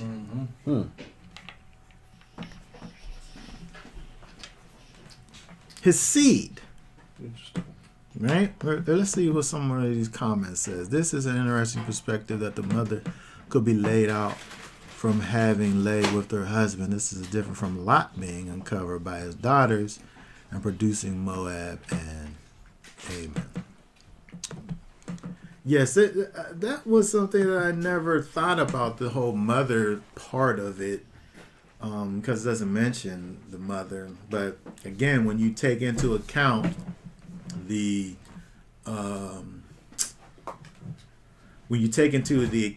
way that, you know, the nakedness being uncovered, the way that it's used, you know, many times that is used in regards to the sexual act. So even if we were to say then that what he saw was his mother and father, you still thinking about something that he's doing that's really is outside, like I mean, maybe it's just me, but I don't know if that's as severe. Like, I don't know if the punishment fits the action. If it's him just visually seeing something and making a mockery of it, so much so that the end result is the cursing of his seed. Yeah. I feel like, to me, and it's just my thoughts on the matter, it could be wrong, the reason that his seed is cursed because there was seed involved in the offense. Right. I don't want to be too explicit, but I'm just saying that's what I feel like. That was part of the situation, you know, as to why this thing happens, where it's not even you. Like, it's not even you that I'm cursed. He didn't say cursed be Ham. He said cursed be your seed. And it was a pretty serious curse, because when you think about Canaan, you know, they became this people, and they were a great people. And out of them had these 7 mighty nations that Israel comes and displaces. But the nation that was there before Israel got there to displace the land of Canaan was a great place. I'm saying great in terms of multitude. Right. They obviously weren't great. They were a wicked people, but they were, they produced a multitude of people.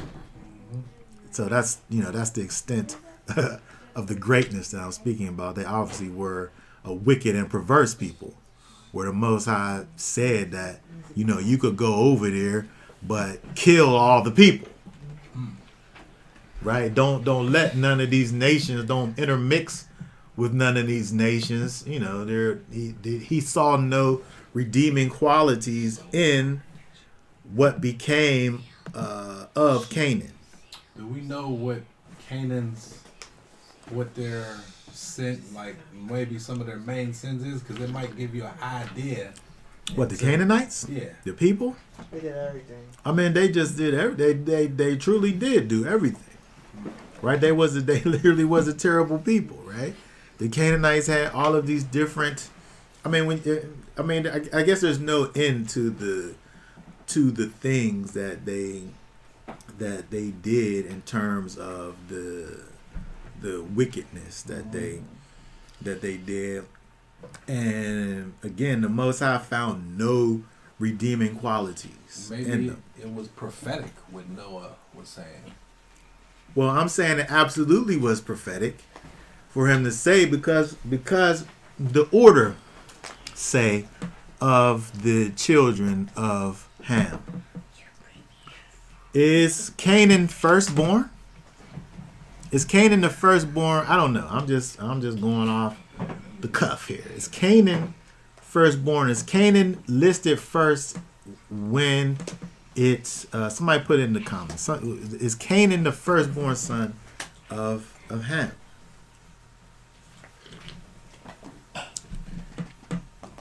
I don't think that he is, but I don't know for a matter of fact. I didn't look. But I'm saying if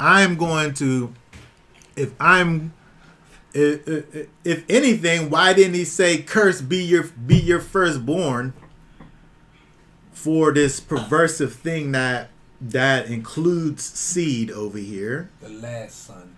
He's the last son, so he's the youngest son. Yes. So cursed be the youngest son. Is Ham the youngest son, though? Cursed be Middle son. Cursed be the son that's in the same place as you. No, he's in the middle. So he didn't say cursed be your firstborn. He didn't say cursed be the son that's in the same place of you. He said cursed be your last son. Like, how did he get to that? So I'm saying there definitely was a prophetic thing that was connected to it, because he knew that those ones was going to be this people that was going to be a wicked people. He knew that. So yes, as a matter of fact, it was a prophetic situation. But I'm saying that there also was the connection with the seed thing, right. And it wasn't just a sight, visual thing. But I mean, it's just my thoughts. So, I'm not being dogmatic about it and saying that it must be this way. But it seems as if the severity of the curse, the fact that he didn't curse, like he refused. The Most High refused to take away the blessing that he said, I bless Noah and his sons. Mm-hmm. And he refused to take away the blessing from Ham. Why couldn't he just say, cursed be you, Ham? Right, yeah. Who supposedly did the offense, right? Yes, he's the one who did the thing.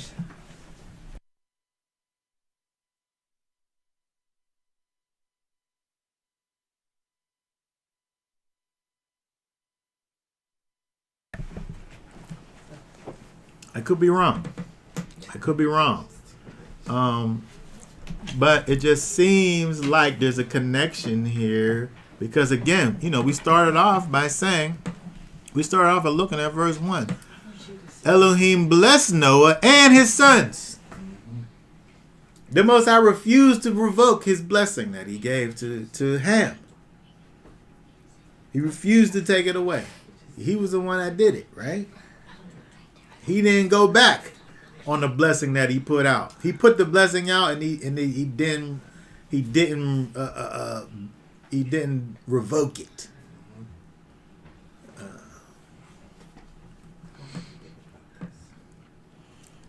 But again, what he did do was curse the son, the seed, the youngest of the children of Ham, to be the eventual place that actually becomes Israel. Is it a blessing at all? That the land of Canaan became the promised land? Let's put on hold. Rain check. What? Rain check. Rain check on what? On the land. I'm saying, but the land of Canaan became Israel. Then. Maybe the land of Canaan was never supposed to be Canaan's. Or maybe it just became Canaan just so that it could be Israel. I mean, it obviously became Israel. Well, Canaan was supposed to be servants, so maybe they was getting the land ready, serving. Well, they obviously got the land ready. It was ready, a beautiful, plentiful land full of milk and honey. But they prepped it, though. They got it like that first. Yeah. Well, maybe.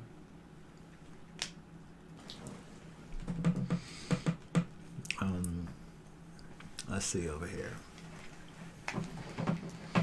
Okay, I missed a couple of these comments over here. Noah is perfect in his generation, and he clearly was anointed by Yahweh. I don't think Noah could curse Ham because Noah had already sealed everything on the ark. He could only curse his offering. I mean, that's what I was saying. Like he refused to curse what he had previously blessed. Then that kind of goes against what I was saying before about the. No, it doesn't. You can't make an unclean thing clean. Never mind. I'm still cool. He cracking me up. My logic still holds. I don't think he could curse him because he already. Oh, yeah, right. That's what we said, right? Like Isaac couldn't take back the blessing from Jacob acquired. Yeah, right. The blessing, just like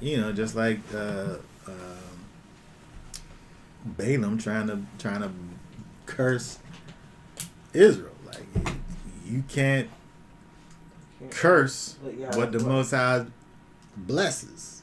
But if he made up that rule, I guess it applies to his own self too.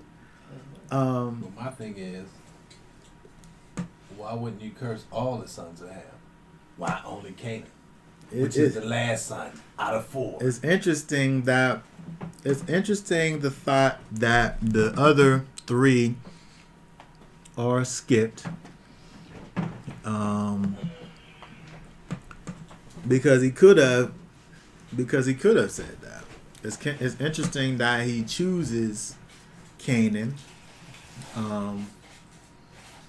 I think that the idea of it being connected to prophecy is something that becomes evident, when we think about it. And I think that when we think about the fact that the Most High, in his predestination, in his predetermining of things, he makes his predestinations based on his foreknowledge. The Most High knew that, in fact, that these people was going to be a great wicked people. I'm saying great again in terms of magnitude. He knew that they was going to be this people that was going to go and establish this place and cause it to be a land flowing with milk and honey for Israel to come and displace. To get everything ready for us to come over and, and grant us this beautiful piece of land. I mean, that kind of goes with the flow of things, because like when we come out of this land, we're supposed to come out with great abundance, just like they came out of Egypt. Yeah, just like the second Exodus. Yeah. Right. Which again was another one of these, another one of the sons, Mizraim.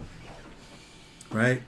And so it's as if, the Most High kind of has a way about preparing things for his people through the apparent blessings or doings of these other nations. Egypt became a great nation, very prosperous, and when Israel came out, we came out with many things that we borrowed from Egypt. Never to return. Never to be returned. That was another thing. Mosai came up with this whole law of returning things and all of this of people's property after we took after we borrowed all of the things from Egypt, right? Well, it's war and plunder. It's not the same thing. But that's an example, and then also again Canaan, is another example. All of the things that we know that the Most High, every good and perfect gift comes from the Most High. So anything that was able to be established in the land of Canaan, from a physical standpoint, they worked the land, they did all the things, they caused this land to be great, the way that it was. But at the end of the day, the Most High is behind all of these things, and he's the one who caused it to actually be this great land. But the purpose of this, again, we see this in the fullness of time, that they did all this really for the benefit of Israel. And so when I look at this, it's quite disturbing to look at this whole situation with Noah and his sons and what it potentially could be. I don't know what it is, what actually happened it seems Pretty bad. pretty bad. For lack of better And words. it could To say the least. it could just leave it just right there. It just seems very bad, and the consequences of the actions of Ham, were also pretty bad. Because it goes beyond. The only thing that a man can leave behind is his sons. His sons. I was having this conversation with this heathen the other day. This self-proclaimed heathen. I'm just not talking bad about him. He's self-proclaimed. Oh. I was talking to him about his. He has this wife.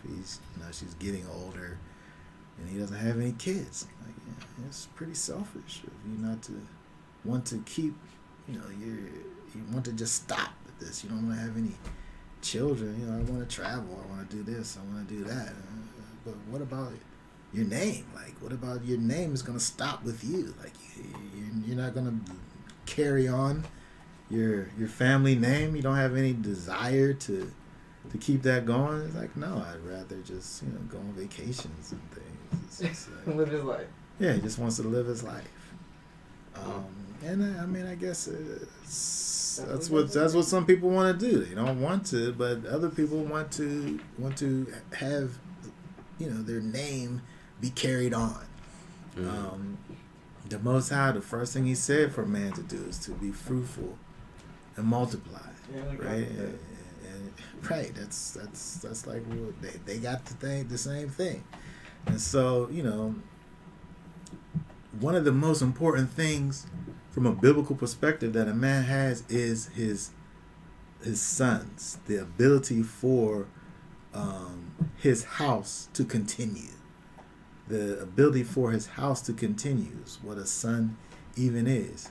And so to have that be cursed, the last chance of your line to continue to be cursed, it's a significant thing that he got.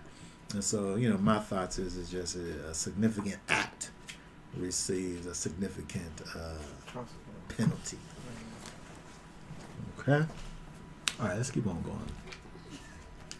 All right, so that's let's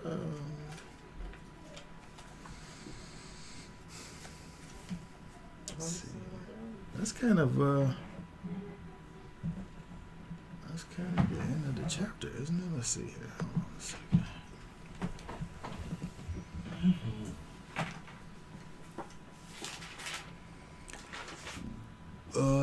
Let's see here.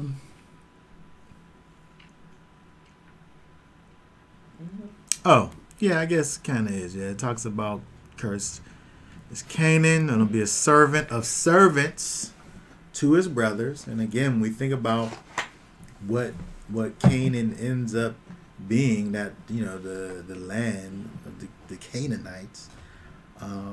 They truly do end up at the bottom, right? And then he says in verse 26, blessed be Yahweh, the Elohim of Shem, and let Canaan become his servant. And so it's interesting that when we look over here at this whole situation where we see Shem, who is going to end up being the progenitor of Israel, where now the Most High becomes the Elohim of Shem. Right?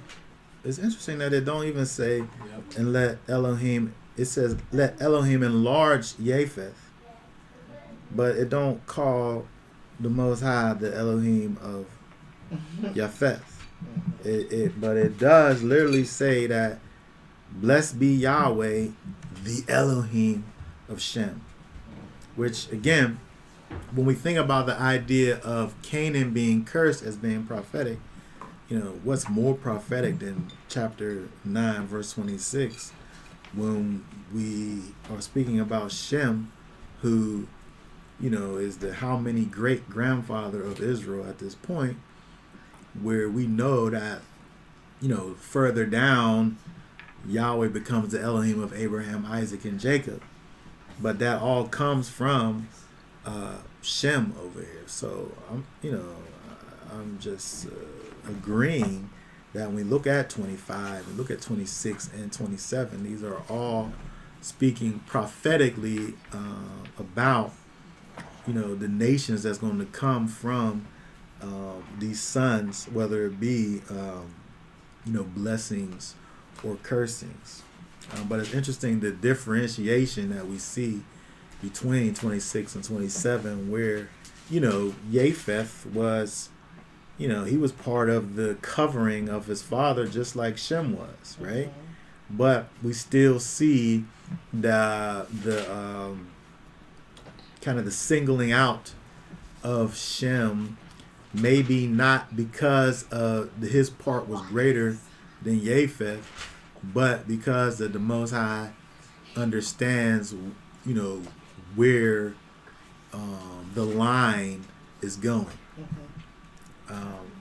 I think that when we think about the idea of the Most High's predestination, which is something that we don't really talk about a lot, is the fact that the Most High knows the end from the beginning, and He understands what we'll do prior to us doing it, and so He's able to to speak these things that aren't as though they were, because He's able to see and know all of these things before they happen. He knows that the Canaanites are going to literally be a wicked people.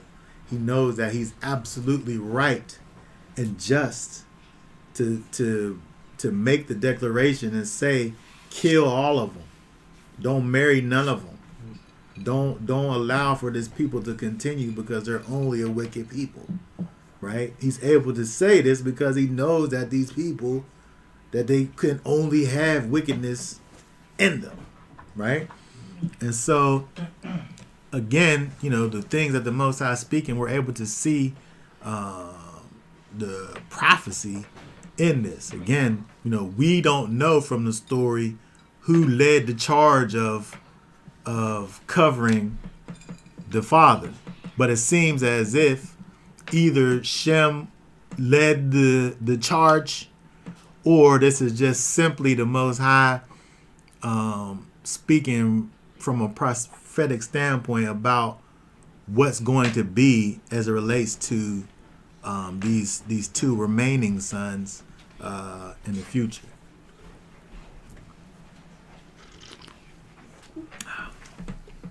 All right, let's look at some of these comments here. He blessed the one.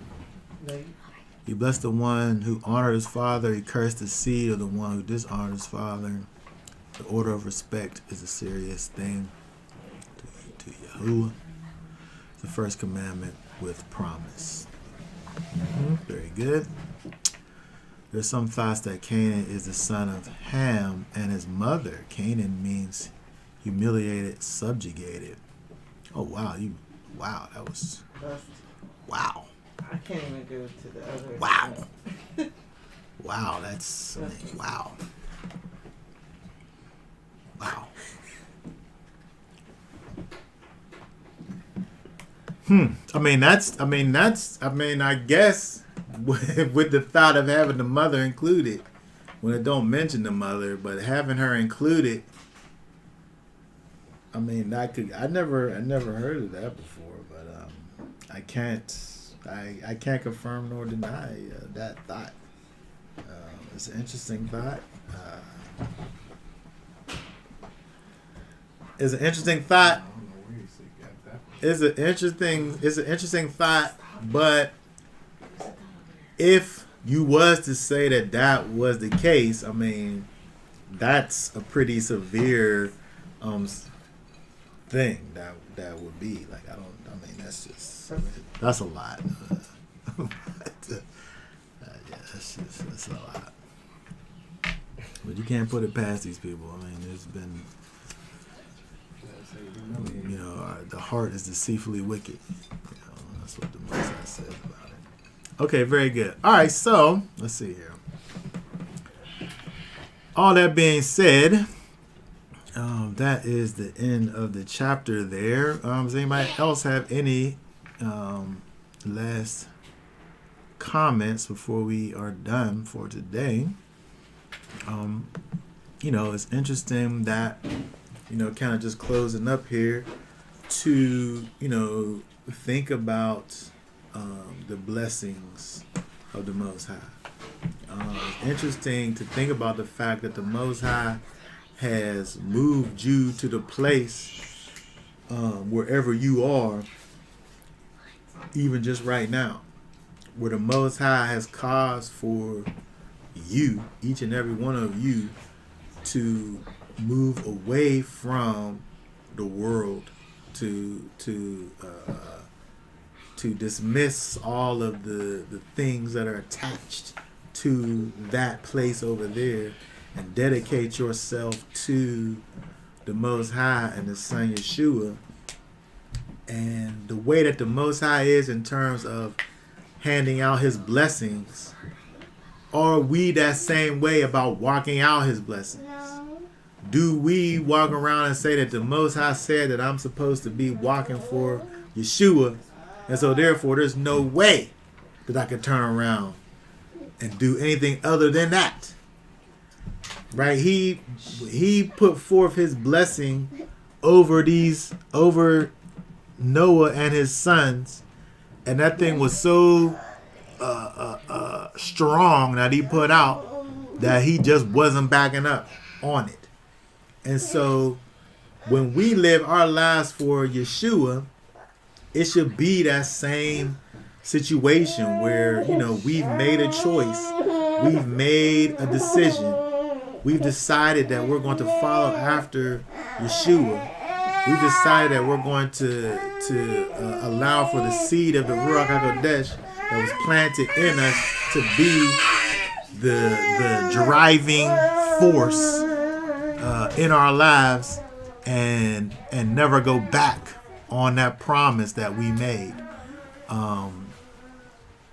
That's how we actually need to walk out this walk that we're in, where it's not an option for us to turn the blessing that the Most High has given us into a curse. It's not an option for us to turn around and go in the opposite direction that the Most High has placed us in. We have to forever be moving towards the Most High and work diligently to reject anything that's going to cause us to go in the opposite direction.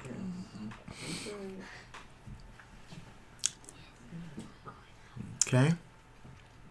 All right. So that being said, we will be done for now. We are going to be going and keeping the here we go right here. We will likely not, it's funny reading this when I know what it says. We're not going to probably not be able to broadcast live at Sukkot. We'll be in the wilderness. And so there's going to be internet. They said there was going to be internet, but we don't know. I don't know how it's going to be. What we'll definitely try to do is record and release the recording while we're up there. What we might not be able to do is live stream. We'll definitely try. I'm going to say we're going to try to record. I don't want to say what I'm going to do and then don't do it. We're going to try to record and release the recording while we're up there. We might not be able to record live. We'll see what happens. We might not be able to upload it if the signal's too weak. Well, I mean, we could always go down to the road. We'll see what we can do, but we're probably not going to be live. I'll just say that. But we are, in fact, going to keep the feast. Y'all willing, everybody here under the sound of my voice is going to be keeping Sukkot. wherever and whenever you're going to be doing it. May Yah bless your keeping, and Yah willing, we will be back at some point We'll be back on 19 with the new video. Oh, right. We'll be back on the last great day. We'll be back here at home as long as we be have live. Wi-Fi still with that. Yeah. So if the creeks don't rise, we'll be back on the 19 live. Okay. All right. Okay. So for now, we'll say Shabbat Shalom. Thanks everyone for your comments. Y'all bless you nice all. Comments today. Yes, very good. Okay. Appreciate Shalom. that. Shabbat Shabbat shalom. That's another one of the things